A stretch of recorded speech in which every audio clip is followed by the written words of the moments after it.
So our group was concerned with access and progression.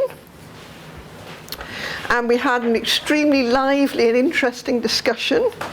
The first overall point we wanted to make is that we produce different kinds of knowledge, that is, practitioners and universities.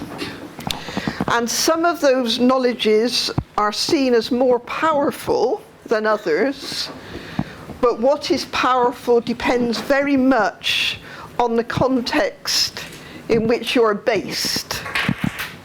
So that's the first point.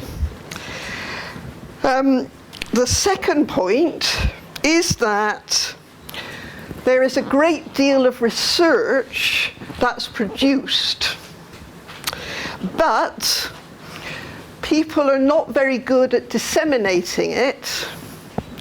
And the key issue that arises from that is that we need to find ways of helping people to look particularly at the statistical evidence that's available, for example, through censuses, through the everyday statistics that policy makers collect, and so on.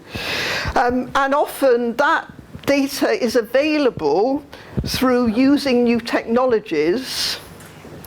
So, for example, we've all done Google searches that have thrown up lots of very interesting information, but we often need the expertise to actually exploit that.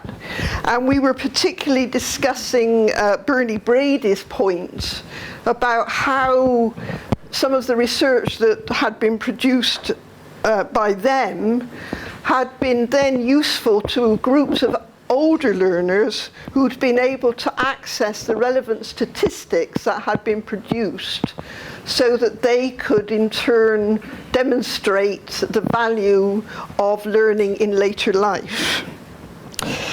And I think our third point is about the different kinds of knowledge that, this is in relation to Yvonne Hillier's point, about practitioners often having tacit knowledge, but that tacit knowledge needs to be utilized in different ways.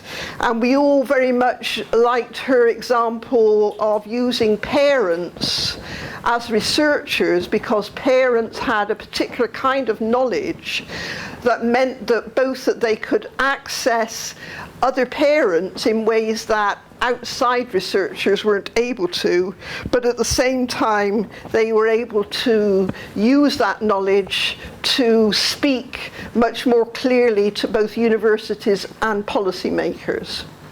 And a very final point which relates to these issues about knowledge is that often knowledge is barred. And the example we were citing was the way in which universities have access to research journals, which anybody from outside of universities has to pay a lot of money to actually be able to access.